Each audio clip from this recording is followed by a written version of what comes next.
कि आपका वो रूप हम देखना चाहती हैं जिस रूप को ब्रज गोपियां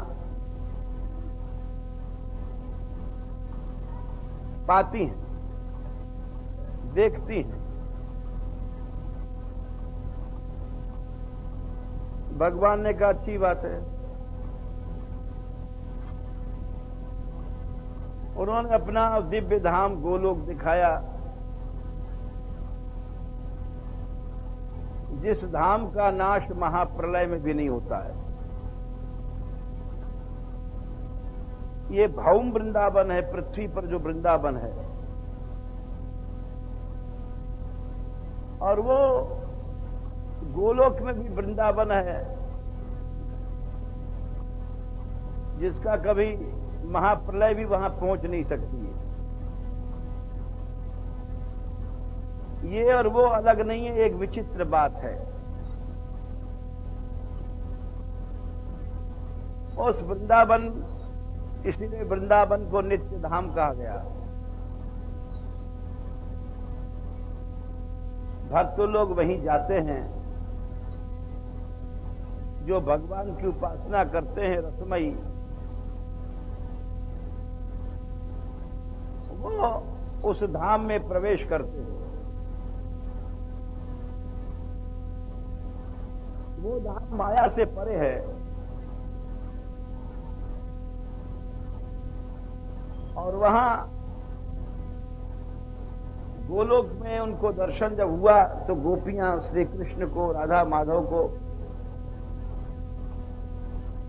सेवा कर रही हैं प्यार से। ये देख करके इच्छा हुई कि हम भी इनकी सेवा करें पास से।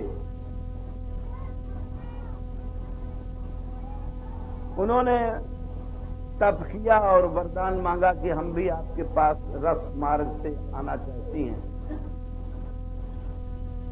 भगवान ने कहा अच्छा, हम कृष्ण अवतार में तुम्हारी इच्छा पूरी करेंगे। वो श्रुति रूपा गोपियां थीं,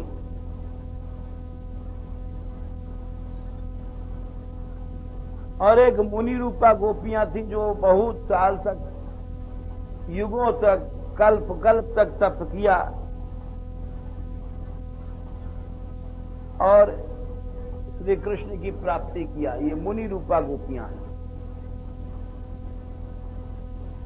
और एक नित्य सिद्ध गोपियां जो आती हैं भगवान के साथ, अवतार लेती हैं। तो इस तरह से ये तीनों प्रकार की गोपियां आती हैं जो आकाश से ऊपर गोलोक में से, नित्य धाम से आती हैं। वे तो उनमें शुद्ध श्री राधिका दास्य होता है, उनके अंदर कोई कामना नहीं होती कृष्ण से मिलने की भी, कि हम कृष्ण अंग संग प्राप्त करें। सबसे ऊंची बात वही है, हम इतने निष्काम बन जाएं कि कृष्ण अंग संग की भी कामना न रहे। और बाकी जो श्रुति रूपा और मुनि रूपा गोपियां हैं, उनके अंदर कामनाएं होती हैं। हाँ,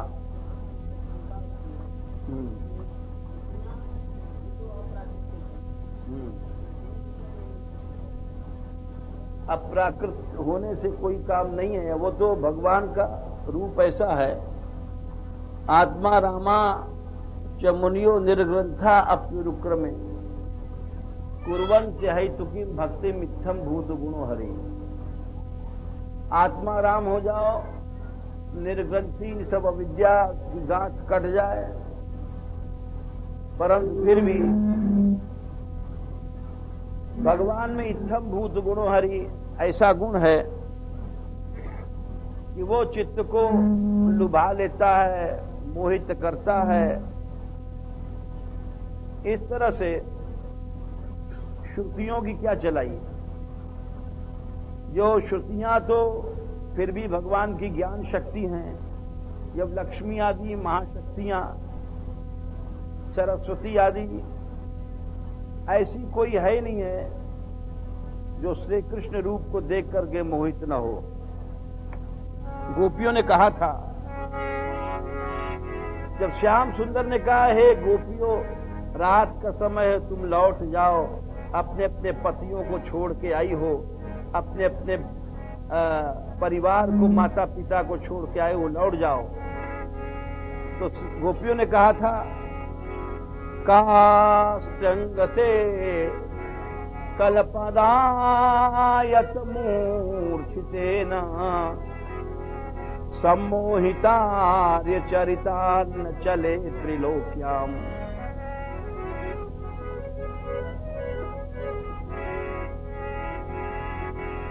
त्रैलोक्य सौभगमिदं च निरीक्ष रूपं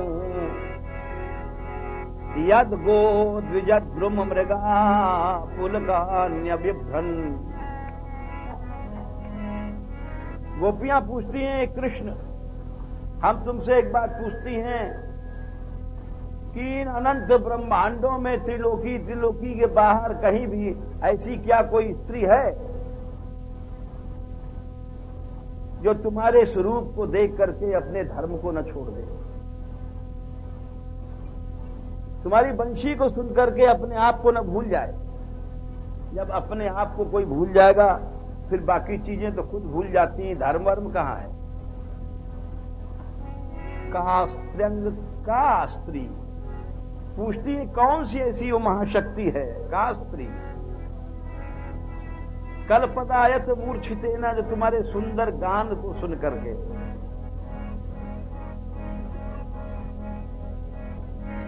सम्मोहित न हो जाए और आर्य चरित वेद मार्ग धर्म आदि से विचलित न हो जाए।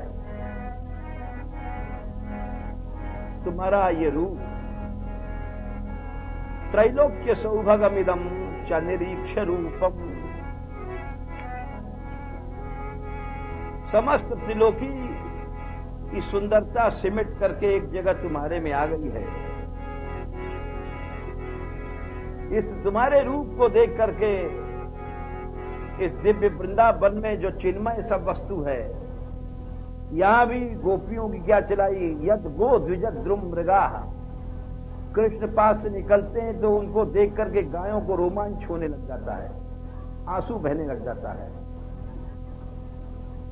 अरे गायें नहीं, द्विज माने पक्षी, मोर, चकोर, हंस, ये सब कृष्ण सामने आ जाते हैं। उस रूप को देख करके सात्विक भाव उदय होने लग जाता है। चलो पक्षी तो क्या, द्रुम माने लता, वृक्ष जितने हैं, ये सब जब श्री कृष्ण सामने आ जाते हैं तो लताओं में और वृक्षों में कंप होने लग जाता है और रोंगटे खड़े हो जाते हैं, हिलने लग जाती हैं, रोमांच उत्पन्न हो जाता है। मृगा, हिरण इत्यादि जितने हैं तुम्हारे रूप को देख करके सब मोहित हो जाते हैं। तो श्रुति उति क्या चीज है? जो भगवान के नित्य वक्षस्थल पर रहने वाली लक्ष्मी जी हैं, जिनको नित्य संयोग प्राप्त है। श्रुतियों को तो अभी संयोग मिला भी नहीं ऐसा। जो भगवान के वक्षस्थल पर दिन रात रहती हैं लक्ष्मी जी, वही गोप्यों तरेण भुजे और अपयत स्पृहाश्री ही, वही अपना समस्त प्रतीत तो छोड़ करके और कृष्ण रूप के प्रति लालायित हो जाती है। फिर श्रुतियों के बारे में तो शंका ही करना गलत है। तो ये कह रहे थे कि ये जो श्रुति रूपा और मुनि रूपा हैं, इनके हृदय में कामनाएं थी, लेकिन श्याम सुंदर कहते हैं कि जिस समय सच्चे रूप से मेरे में मन लग जाता है, उसके अंदर काम तत्व खत्म हो जाता है, कोई कामना खत्म हो जाती है। ये उन्होंने चीर हरण प्रसंग में कहा था। गोपियों के चीर चुराए थे चीर घाट पर, वहां कृष्ण ने कहा था कि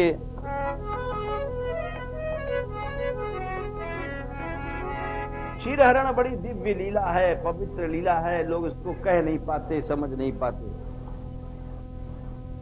श्री कृष्ण हैं, सब गोपियों का वस्त्र लेकर के चढ़ गए हैं कदम्ब के ऊपर। सामने गोपियां हैं जिनके पास वस्त्र नहीं है, नग्न हैं। वहां पर श्री कृष्ण ये ज्ञान दे रहे हैं, भाई सब लोग संयमी बन जाते हैं, त्यागी बन जाते हैं, लेकिन त्याग वो है जब सामने कुछ मिल रहा है और उसको हम न लें। निष्कामता वो है कि सामने अप्सरा भी खड़ी है, प्रेम का थाल लेकर के उधर दृष्टि न जाए। विकार हेतु सति विक्रियंते येषाम न चेतांसी तयेव धीरा, उसको कहते हैं त्याग, उसको कहते हैं कामना त्याग। जब वस्तु मिल नहीं रही है तब हम त्यागी बने हैं, तो ये कोई त्याग नहीं है। सामने वस्तु है और उसकी इच्छा नहीं हो रही है, उसको त्याग कहते हैं। तो श्री कृष्ण ने कैसी विचित्र शिक्षा दिया है। सामने गोपियां नग्न हैं और स्वयं खड़े हैं, एकांत है, लेकिन कहते हैं रास आगे होगा कभी, अभी नहीं। कामी आदमी तो एक क्षण के लिए भी रुक नहीं सकता है, अवसर चूकता नहीं है, अपने अवसर पाते काम को प्रकट कर देता है। लेकिन ये विचित्र है कृष्ण प्रेम। कृष्ण कहते हैं तुम अपने घर जाओ, सिद्ध हो गई हो, आगे कभी हम तुमसे रास करेंगे। या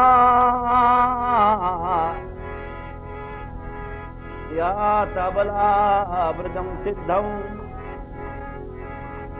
मयेमा रल्स्यत क्षपा यदुद्दिश्य व्रतमिदं चेरुरार्या। जाओ तुम अपने घर में, या ताबला व्रजम सिद्धा, तुम सिद्ध हो गई हो। सिद्ध क्या हो गई हो बताते हैं स्वयं आगे। हम तुमको मिल गए। यदुद्दिश्य, जिस उद्देश्य से व्रतमिदं चेरुरार्या, सतीम सती,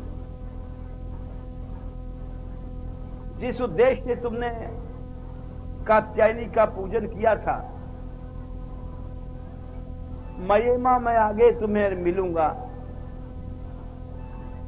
और वहां पर भगवान कहते हैं न मैया वेशित धियाम कामा कामाय कल्पते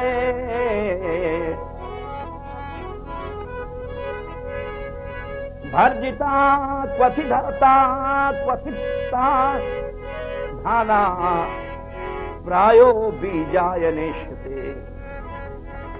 हे गोपियों, जब मेरे में बुद्धि लग जाती है, मुझ कृष्ण में, तो उसको एक काम, सांसारिक वस्तुएं या काम, लौकिक काम उसको नहीं खींच सकता है, उसको पटक नहीं सकता है, उसको गिरा नहीं सकता है। जैसे नाज है, गेहूं जौ वगैरह, इसको भाड़ में भूंज दो, फिर उबाल दो और खेत में जाके बो, तो उसमें से अंकुर नहीं फूटेगा। दिखाई पड़ता है नाज है, गेहूं है, चना है, लेकिन उसको भाड़ में भूंज करके और जा करके उबाल करके खेत में डाल दो, उसमें से अंकुर नहीं निकलता है। ऐसा ही कृष्ण भक्त होता है। भगवान कहते हैं क्या बढ़िया कृष्ण भक्ति की परिभाषा है। कृष्ण भक्त वो है जिसको जैसे भाड़ में भूंजा गया अन्न, उबाला गया, उसमें से अंकुर नहीं फूटता, वैसे श्री कृष्ण का उपासक तो होता है, उसको सांसारिक इच्छाएं नहीं होती। इच्छा होती है एकमात्र कृष्ण की सेवा की, उसको कृष्ण भक्त कहा गया है। भाई वो हम उसकी चर्चा कर ले, यही बड़ी कृपा है। ऐसा बनना तो उनकी कृपा से ही संभव है, ऐसा कहां हम लोग बन सकते हैं, हमारे जैसे जीव। और जिस समय उसकी कृपा हो जाती है, उसमें मन लग जाता है, उस समय फिर सांसारिक काम उसको कुछ नहीं कर सकता। सांसारिक आपत्तियां उसको हटा नहीं सकती हैं, सांसारिक लोभ प्रलोभन उसको जिगा नहीं सकते हैं, संसार की माया शक्ति उसको कुछ नहीं कर सकती है। वो ताल ठोक करके खड़ा हो जाता है, माया तू मेरा क्या करेगी, कुछ नहीं कर सकती मेरा। अब मैं तो ही जाने वो संसार, मैं तुझे जान गया संसार, तू मेरा कुछ नहीं कर सकता। ऐसा अभी हुए हैं ऐसे भक्त, ऐसी बात नहीं कि नहीं हुए हैं, होते आए हैं और होते रहेंगे। कोई सोचे ऐसा तो बड़ा कठिन है, तो कठिन इसलिए कि हमने कठिन मान रखा है। हमारे अंदर राग द्वेष है इसलिए कठिन है। राग द्वेष क्या चीज है? हर आदमी कहता है महाराज हमारे में राग द्वेष नहीं है। जाने कितने लोग आते हैं, साधु लोग आते हैं हमारे पास, कहते हैं महाराज हमारा कहीं राग द्वेष है नहीं है, स्त्री है नहीं है, तो स्त्री है ही नहीं तो राग कहां होगा। ठीक है, सुन लेते हैं, लेकिन तुम समझे ही नहीं राग क्या है, द्वेष क्या है। राग केवल एक स्त्री से नहीं होता है। मनुष्य का राग कहां है? शरीर से, शरीर के अंदर भाव हैं, उनसे राग है। तुम जो ये कहते हो कि हमारे में राग द्वेष नहीं है, दिखाता है कि तुम्हारे अंदर राग है, तुम तो अपनी बुराई कर रहे हो। तुम जो बड़ाई कर रहे हो, लोगों से कहते हो कि हमारे अंदर राग द्वेष नहीं है, दिखाता है कि तुम्हारे अपनी अहंता बड़प्पन में राग है, तुम भूखे हो। अगर तुम्हारे अंदर राग नहीं होता तो तुम भी कहते, क्या कहते, नाथ सको तो मोहि उबारो।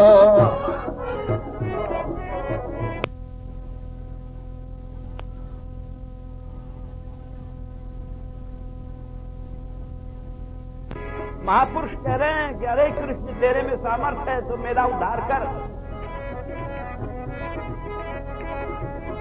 नाथ सको तो मोहि उबारो।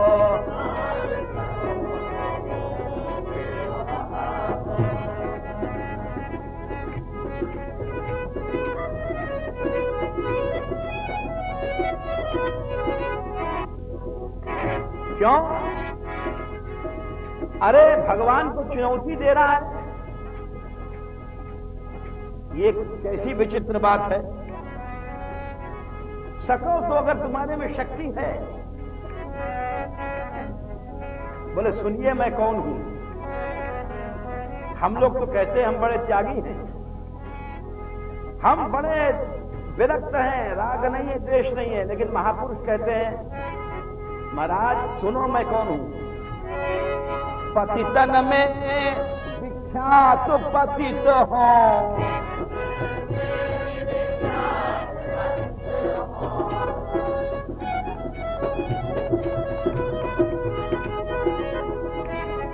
कितना फर्क है, कितना फर्क है। हम लोग अपने को त्यागी बताते हैं और जो सच्चे महात्मा है कहते हैं सब पतितों में सबसे बड़ा मैं हूं, सबसे बड़ा कामी मैं हूं। पतितन में विख्यात पतित हो,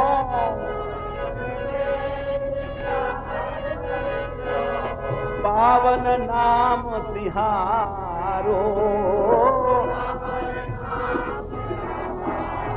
ये नाथ, अरे नाथ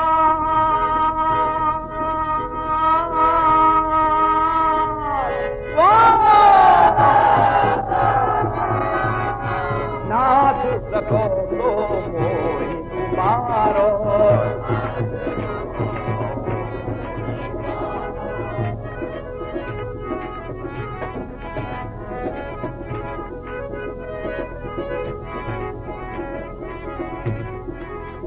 महाराज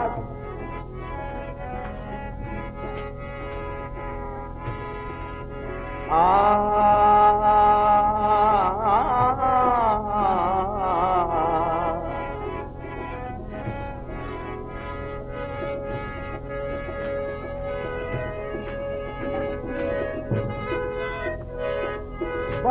पतित, बड़े बड़े अजामिल वगैरह जो तुमने तारे हैं, गणिका, वेश्या इत्यादि, ये तो हमारा एक रोमा भी नहीं है। आप बड़े बन गए पतित पावन। जैसे कोई पहलवान बनता है, बोले अरे गांव के मल्लों को दो चार को पटक करके पहलवान बन गया होगा। भाई जब गुर्ज पे कुश्ती लड़ेगा, जब तेरे को पता पड़ेगा पहलवानी क्या चीज है। बोले महाराज आपने अजामिल को तार वार के पतित पावन बन गए हैं। जो छोटे मोटे पहलवान थे, हमसे भिड़ोगे जब पता पड़ेगा। और आगे जाओ, और आगे।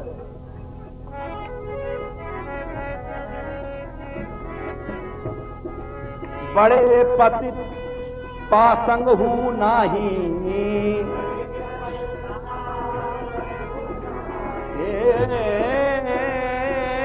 बड़े पतित पासंग हूं नाही,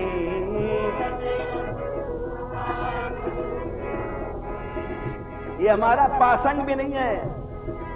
अजामिल कौन बिचारो,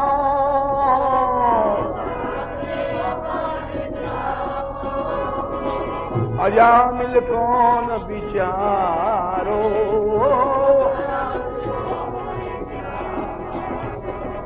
ये अजामिल वजामिल कुछ नहीं है मेरे सामने।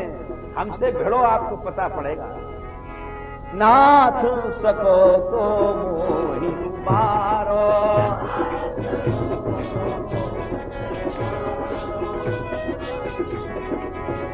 और बोले महाराज आपने पापियों के लिए नरक बनाया है, जमराज बनाया है। जरा सुनिए, हमारा जितने नरक थे हमारा नाम सुन के भाग गए, आपका डिपार्टमेंट फेल हो गया। भाजे नाम नरक सुनी मेरो,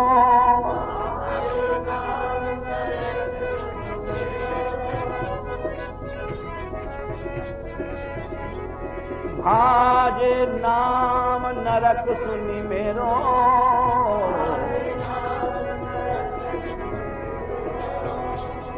और जो आपने एक जमराज बनाया था, जब हमारा नाम किसी ने सुनाया तो जमराज ने कहा ताला बंद कर दो, जमराज का हमारा पूरा लोग खाली कर दो, ये तो कोई महान पतित आ गया। अजामिल भाजे नाम नरक सुनी मेरो, और जमराज जम दीनो हठी तारो,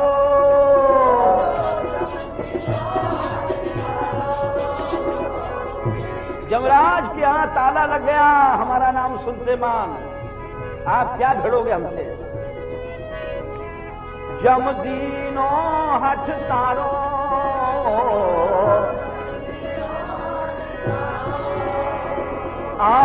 महाराज नाथ सको तो मोहि उबारो, नाथ सको तो मोहि उबारो।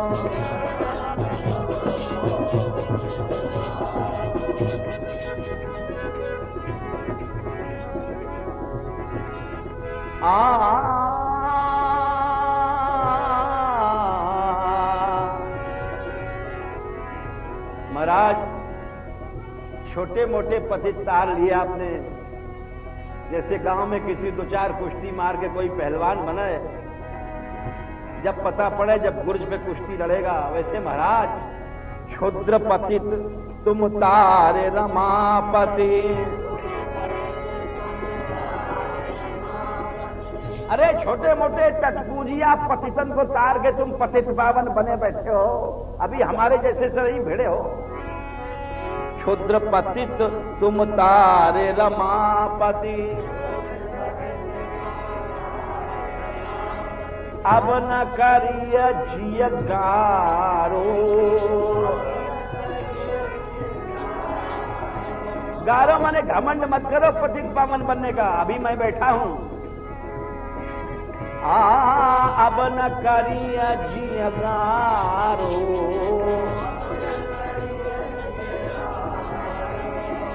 सूरत अगर हमारे लिए ठौर नहीं है तो अपना नाम वाम मिटा दो ही पतित पावन की डिग्री। सूर पतित को ठौर नहीं तो,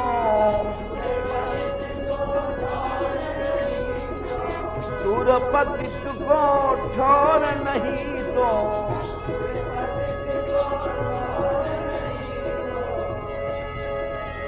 बहुत कत विरत भारो,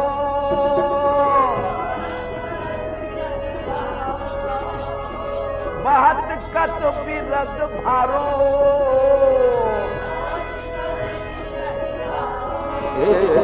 नाथ सको तो मोहि मारो।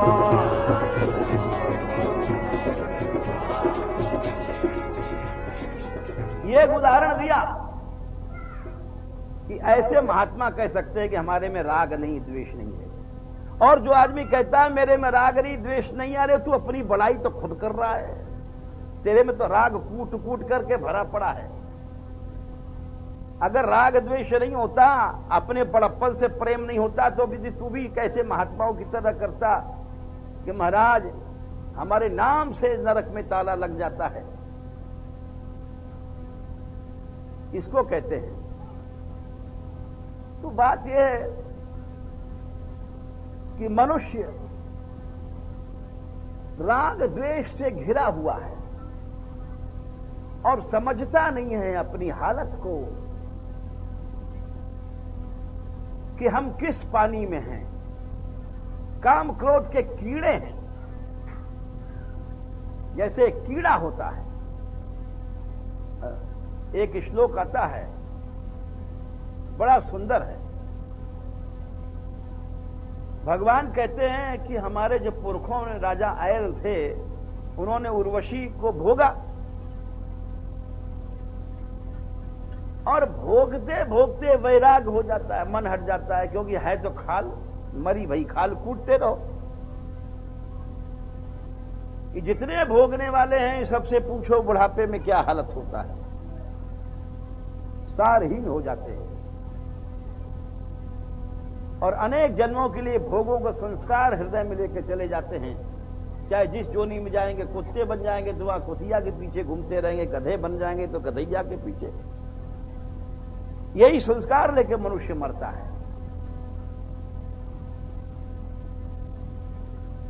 इसीलिए राग जिसके अंदर जना भी कृष्ण प्रेम की बूंद आई है, उसके हृदय में लौकिक कामनाएं मिट जाती है। और नहीं मिटी तो इसके माने अभी कृष्ण प्रेम नहीं आया है। अभी जब सूर्य का प्रकाश नहीं हुआ है, अंधेरा बना हुआ है। उपनिषदों में, वेदों में कहा ब्रह्मानंदे निमग्नस्य और विषयाशा न संभवेत। भगवत आनंद मिलने के ऊपर विषय आशा नहीं रहती है। ये फैसला है, जजमेंट है। अभी ये वृत्तियां हमारे भीतर हैं, इसके माने कृष्ण प्रेम नहीं है। गोस्वामी तुलसीदास जी कहते हैं, जो मोहि राम लागते मीठे। राम मीठे लगते तो ये सब षटरस नवरस जितने सब सीधे हो जाते। इसीलिए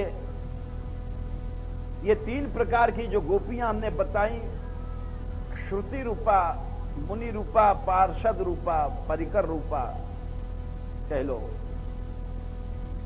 उनमें परिकर रूपा ही ऐसी थी जो जिनमें कृष्ण कामना भी नहीं थी, केवल विशुद्ध सेवा कामना थी। बाकी में थी और वो धीरे धीरे दूर रही नित्य परिकरों के संग से। ये यहां ग्रंथकार का ये अभिप्राय है। इसीलिए हमने प्रारंभ में ही इस श्लोक के दो भेद किए थे।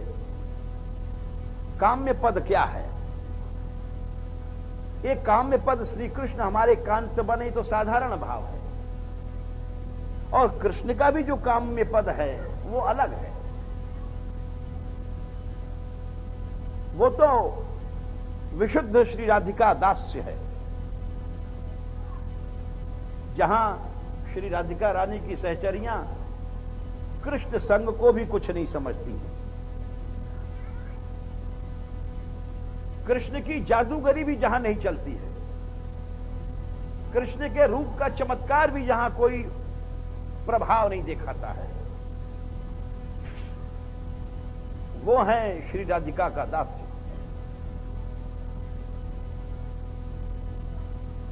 इसी बात को आगे कहेंगे। निज प्राणेश्वर्या यदपि दयिनी यमिति माम। इस श्लोक को कुछ लोग कहते हैं राधिका रानी ने परीक्षा लिया। परीक्षा नहीं भी लिया, फिर भी उनकी सहचरियों की महत्ता बड़प्पन दिखाने के लिए उन्होंने भाव प्रकट किया। एक बार श्री राधिका रानी कहती हैं श्री कृष्ण से कि हमारी बड़ी प्यारी सहचरी है, तुम इसके पास जाओ, इसके पास जाकर के इसको संतुष्ट करो अपने सौंदर्य से, अपने मिलन से, अपने रस से। निज प्राणेश्वर्या, प्राणेश्वरी माने राधिका रानी ने कहा कृष्ण से, यद्यपि दयनीय यमिति माम। हे कृष्ण, ये तुम्हारे लिए दया की पात्र है, जाओ। कृष्ण आए राधिका रानी की आज्ञा से और उनकी सहचरी को आलिंगन करते हैं, अपने प्रेम की जितनी भी कलाएं हैं दिखाते हैं। मुहुश्चुंबत्यालिंगति सुरत माध्व्या मदयति। आलिंगन, चुंबन, सुरत माध्वी मदिरा को पिलाना, ये सब प्रेम की विचित्र कलाएं हैं जिसको श्री कृष्ण ने प्रकट किया। विचित्राम स्नेहार्धिम, विचित्र प्रकार के प्रेम की समृद्धि को प्रकट किया। रचयति तथाप्यद्भुत गते, परंतु उसको पता ही नहीं पड़ रहा है कौन कृष्ण है, कहां आए हैं, क्या कर रहे हैं। तवैव श्री राधे पद रस विलासे मम मनः। उसका मन एकमात्र श्री राधिका रानी के चरणों में लगा हुआ है। अनंत सौंदर्यशाली श्री कृष्ण जिनके लिए लक्ष्मी आदि भी तरसती हैं, वे आकर के अपना संपूर्ण प्रेम का भंडार लुटा रहे हैं, लेकिन उसको पता नहीं पड़ रहा है। एक ऐसी स्थिति हुई।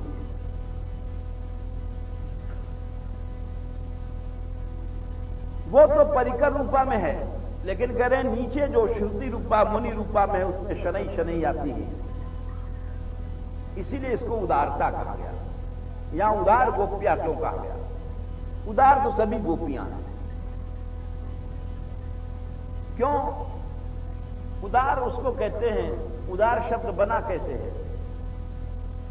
रा धातु है, उत और आ उपसर्ग है। उत्कृष्टत्वेन आसमंतात राति उदारा, जो उत्कृष्ट रूप से, पूर्ण रूप से सब कुछ त्याग कर दे, दान कर दे, उसको उदार कहते हैं।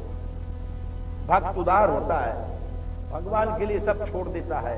परिवार, धन, कुटुंब, कबीला, अपने सुख, अपनी इंद्रियां, सबको छोड़ देता है, उसको उदार कहते हैं। कृपण कौन होता है? जो अपने सुख को चाहता है, इंद्रियों के सुख को चाहता है, अपने प्रभाव को चाहता है, अपनी प्रतिष्ठा चाहता है, वो कृपण है। भगवान ने स्पष्ट कहा गीता में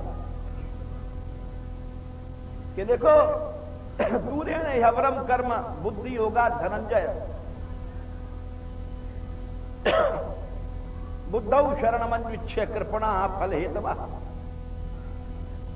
ये फल की इच्छा करने वाले कृपण हैं, कंजूस हैं, बेचारे भिखमंगे हैं, जो वासनाओं को लेकर के बैठे हुए हैं। हमारे जैसे लोग वो भिखमंगे हैं, तो कृपण है, उदार नहीं हो सकते। उदार वे होते हैं तो समस्त अपनी वासनाओं को खत्म जिन्होंने कर दिया हमेशा के लिए, और कृष्ण संग प्राप्त करने पर भी जिनका मन विचलित नहीं होता है, वो उदार है।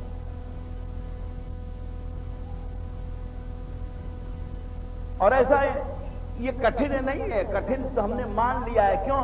हम अपनी कमियों को ढकते हैं, अपनी कमियों को छोड़ना नहीं चाहते हैं। बस यही हमारा राग है। राग क्या है?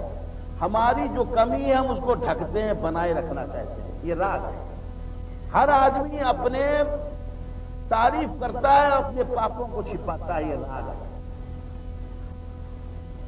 किसी से पूछो, हर आदमी आता है, महाराज हमने इतने व्रत किए, इतना दान किया, हमारे घर में ये होता है वो होता है, और हमारी घरवाली तो ऐसा करती है, सबको ये सेवा करती है।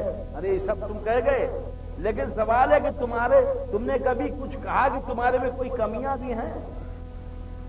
तुम पुण्य तो कह रहे हो, तुमने क्या पाप किया, ऐसा भी तुम्हारे में हिम्मत है कहने की? क्या ऐसा नहीं कह सकते हो?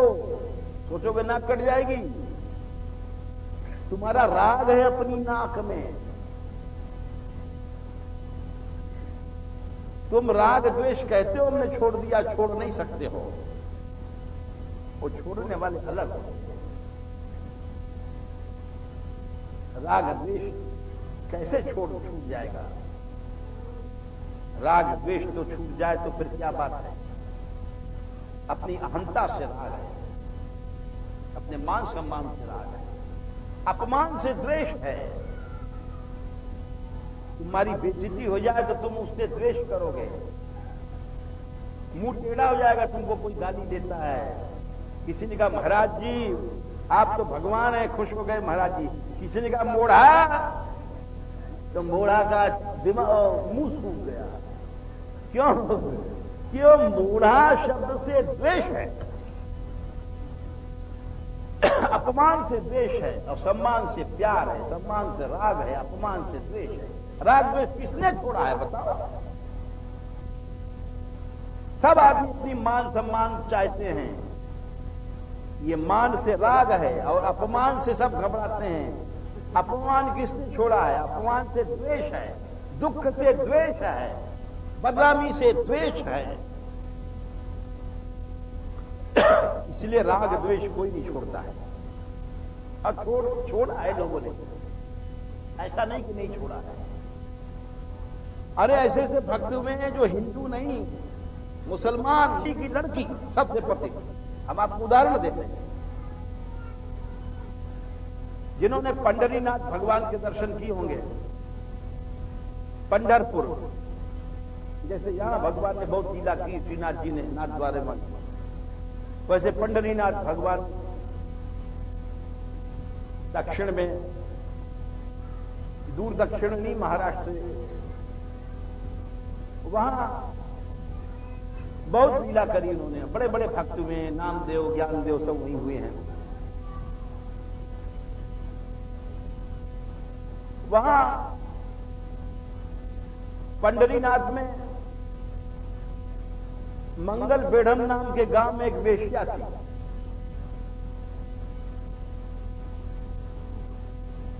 और वेश्या सब जानते हैं, वेश्या ऐसा भी कोई नहीं जानता हो, सबसे घृणित काम है। जो पैसा दे दे उसी की वेश्या, उसका अपना कुछ नहीं होता है, न धर्म होता है, न अपना, न कोई दीन, न ईमान। पैसे पर शरीर को बेच देती है। उसकी लड़की थी, ये कानू पात्रा तो नाम पीछे हुआ है। लड़की छोटी थी, बड़ी सुंदर। वेश्या के घर जब लड़की पैदा होती है, जब बड़ी खुश होती है। अब जब लड़का पैदा होता है, जब कहती भाग टूट गया, तो लड़की तो कमाई करेगी और लड़का ज्यादा भड़ुआ बन जाएगा, तबला उबला बजाएगा रंडी के साथ। जैसे लोग दुनिया में लड़का पैदा हो तो खुश होते हैं, लड़की पैदा हो तो रोते हैं, कहां से ब्याह करेंगे, कमाई करेंगे, लड़की नाक कटा देती है, जवान हो गई, अब पहला रक्षा करो, उसकी शील बचाओ। लेकिन बेश्या के यहां उल्टा होता है, लड़का पैदा हुआ तो माथा ठोकती है, कर्म फूट गया, लड़की पैदा हो गई तो खुश होती है, कमाएगी। तो ये लड़की पैदा हुई तो बड़ी खुश भई, बड़ी सुंदर भी थी।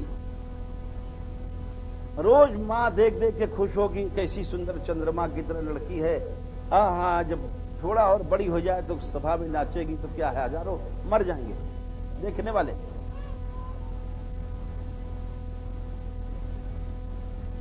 समय की बात की थोड़ी बड़ी भई। एक दिन वो नदी के किनारे मंगल बेढ़म गांव में एक नदी कोई बह रही थी, वहां गई नहाने। भगवान की दया होती है तो बारकरी भक्त कहते हैं वह, उधर जो लोग एकादशी में पैदल जाते हैं पंढरीनाथ भगवान के दर्शन करने, कई कई दिन पैदल चल करके वो कीर्तन करते नाचते गाते जाते हैं, उनको बारकरी भक्त कहते हैं। ऐसे यहां भी कभी कभी हो जाते हैं। अभी 4-5 दिन पहले कुछ लोग आए, 4-5 आदमी वहां पैदल आए, वहां से खंडार से चले, केला देवी गए और वहां से मदन करौली गए, वहां से यहां आए पैदल और फिर गिरिराज जी की परिक्रमा दिया और मानगढ़ आए। तो बारकरी भक्त कहते थे कि जो कीर्तन करते नाचते गाते पैदल जाएं, कई दिन में पहुंचते थे और भगवान के दर्शन करें और कई दिन में लौटें। भाई भक्तों की दुनिया अलग है, उनको वो तो जो प्रभु के दीवाने हैं उनके लिए कोई क्या घर वर और क्या, तो भगवान के दीवाने हो गए। तो वो लड़की उस वेश्या की नदी में नहाने गई थी, कुछ बड़ी हो गई थी और उसने देखा बारकरी भक्तों की टोली कीर्तन करते आ रही है और भगवान पंढरीनाथ का कीर्तन।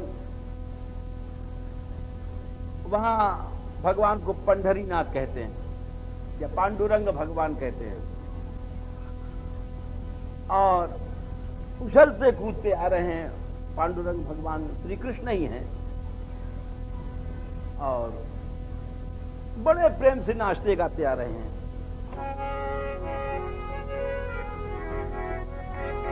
जय जय पांडुरंग हारी, जय जय पांडुरंग हारी, जय जय पांडुरंग हरि। हरि हरि माने हरि, जो कृष्ण हैं उनके जयकार बोलते नाचते कूदते आ रहे थे। तो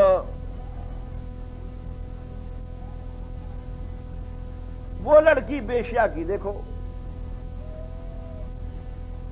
ये विचित्र बात है, ये भगवान की कृपा कब होती है कुछ पता नहीं पड़ता, किस पर हो जाती है। एक बेश्या की लड़की, वो देखा, उसने देखती रह गई, बोले अरे ये लोग कितने मस्त हैं, कीर्तन में कैसा नाच रहे हैं, अरे इनको कितना आनंद मिल रहा है। और वो पास में चली गई, सुनती रही। सुनते सुनते उसके वह शरीर में रोमांच होने लग गया, थिरकने लग गया। जो आनंद होता है वो कैसे निकलता है? गाने से और नाचने से। अभी कोई रो रहा है, उससे कह दो नाचो, तो कैसे नाचेगा? अरे तो आनंद में जो प्रभु का आनंद आता है वो नाचता गाता है, और जिसको आनंद ही नहीं है उसको बेचारे हो क्या? तो वो जब गई तो उसका भी शरीर थिरकने लग गया। अरे, और समझ गई कि तो बड़ा आनंद है। वो हर एकादशी को उधर से निकलती थी टोलियां भक्तों की। एकादशी के 1-2 दिन पहले रास्ते में गांव था और एकादशी के 1-2 दिन बाद तक लौटती थी।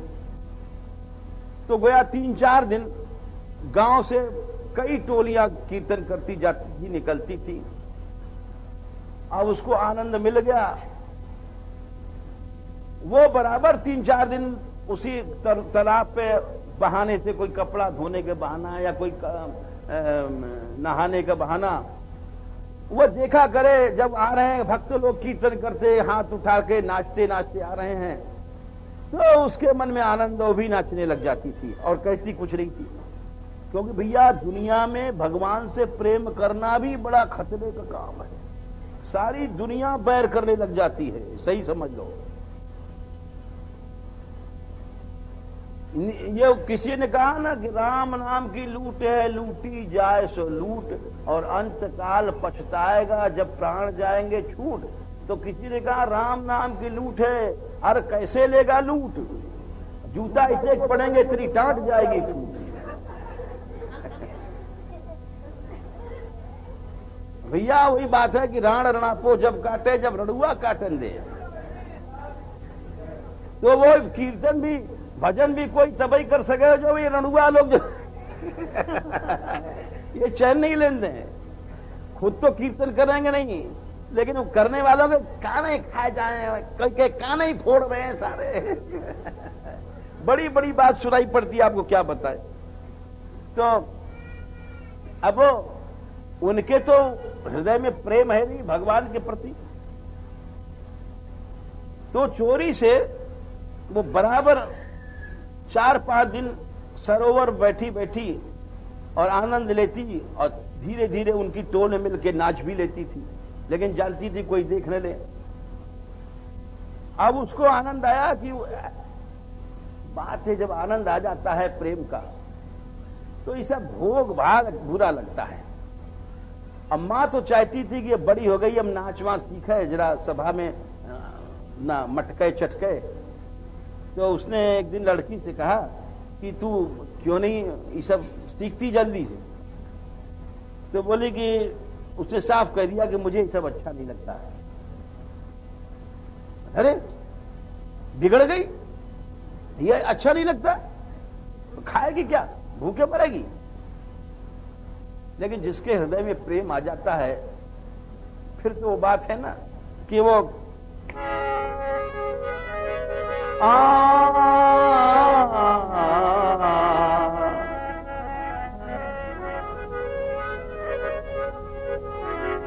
जिन बालों में पड़ गई जटा,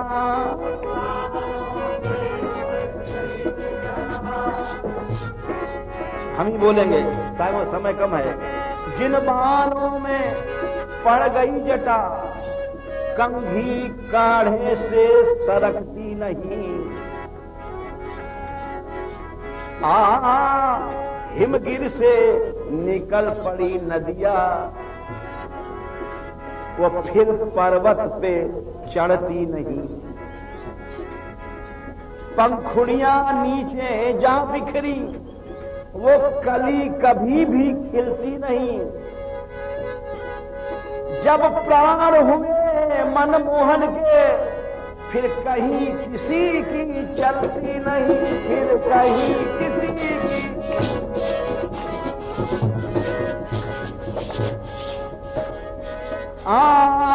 वाह वाह वाह, रंग तो ही है, रस तो ही है, जरूर साहब मान लिया इनको।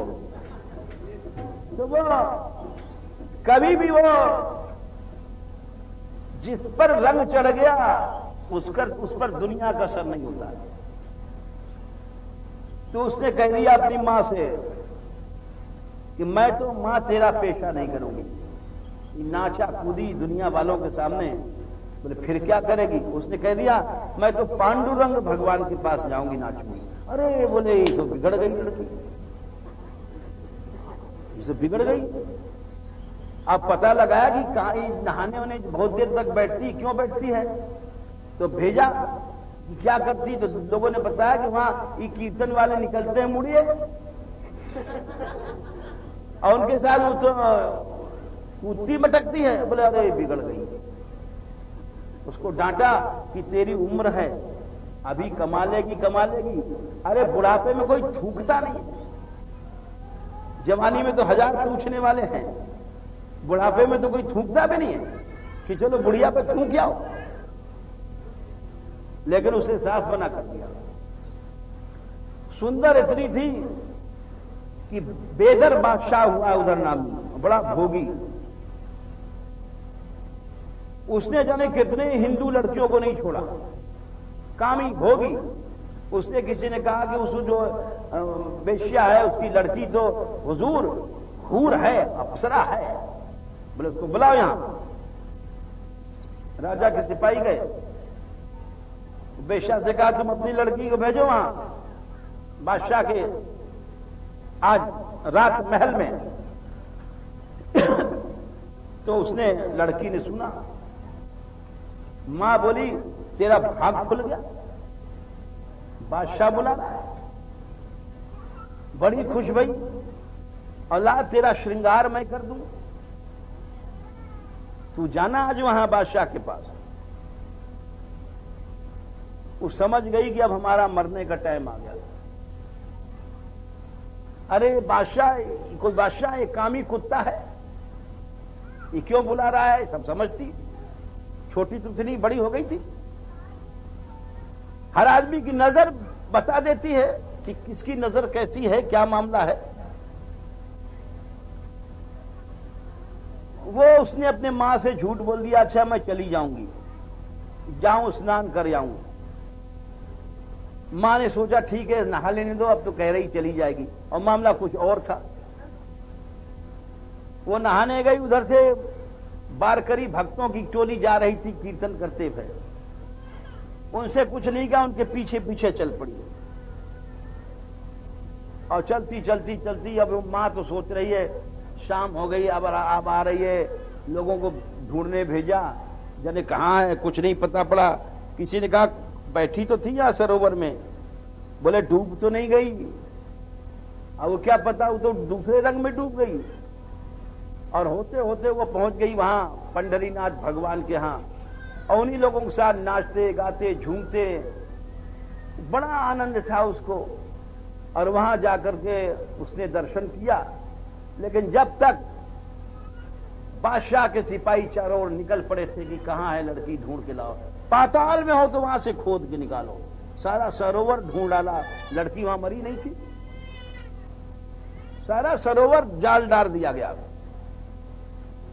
लोगों ने कहा कि हुजूर वो ये मुड़िया लोग कीर्तन करते हैं, इनके पीछे पीछे अक्सर नाचती थी।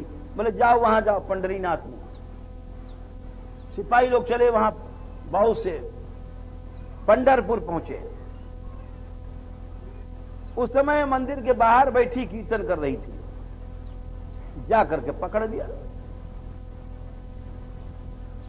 पकड़ लिया, बोले क्या है, बोले चल वहां, यहां भाग कहां आई, बेदर बादशाह तुझको बुला रहा है। झट समझ गई अब नहीं बच सकती। उसने कहा एक बार दर्शन कर लेने दो, फिर चलूंगी। तो सिपाहियों ने सोचा, रो रही थी, बोले यहां से खींच के बांध के ले जाएंगे, ठीक नहीं है, चलो माथा टेकती टेक ले। तो मुसलमान थे सब, बोले अच्छा जल्दी आ जा। वो गई है और पंढरीनाथ भगवान का दर्शन किया है, और उनसे सच्चे मन की आवाज जब होती है ना, मन में सच्चाई चाहिए। मन में जब दोगलापन है, हजार तरह की वासनाएं हैं, तो भगवान कहां से सुनेगा। भगवान भी तो सच्ची टेर और झूठी टेर को समझता नहीं क्या। अरे हम भगवान को ठग लेंगे क्या। आदमी को ठग सकते हैं, भगवान को कैसे कोई ठगेगा।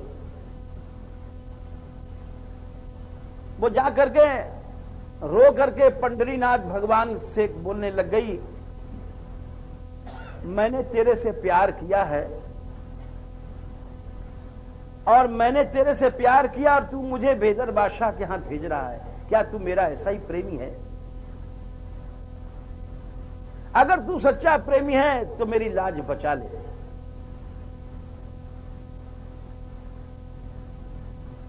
कह करके सीढ़ियों पर उसने माथा टेका है, और जीव पहुंच गया भगवान के यहां, मुर्दा शरीर लुढ़क गया, अपना लिया प्रभु ने, उसकी सीढ़ी पर लुढ़क गई। लोगों ने कहा अरे कौन गिर पड़ी, कौन गिर पड़ी, अरे ये तो लड़की मर गई मर गई मर गई। लुढ़कते लुढ़कते नीचे गई है, सिपाहियों ने देखा अरे ये तो मर गई, ये क्या हुआ। बोले अब क्या कहेंगे बादशाह से, बोले क्या कहेंगे, तो मर गई है। जाओ घोड़ा दौड़ा करके बादशाह से कहो मर गई है, लाश को लावे कि नहीं लावे। तो लाश को ले चले कि बादशाह नाराज हो जाए।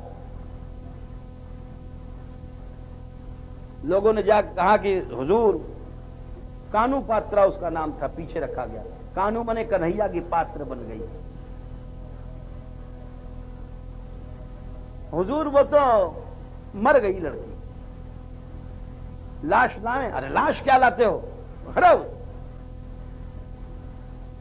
वो सब चले आए। आज भी मंदिर के सीढ़ी के पास उसकी समाधि कानू पात्रा, जो लोग पंढरपुर जाते हैं कानू पात्रा के वहां दर्शन करते हैं, इसको कहते हैं। तो उदारता मतलब भक्त तो उदार होता है, सब कुछ दे देता है प्रभु को। और फिर श्री राधा रानी की सहचर्या कितनी उदार हैं, ये तो हमने थोड़ा सा उदाहरण दिया और आगे देते रहेंगे। आधाय मूर्धन यदा उर्दार गोप्यः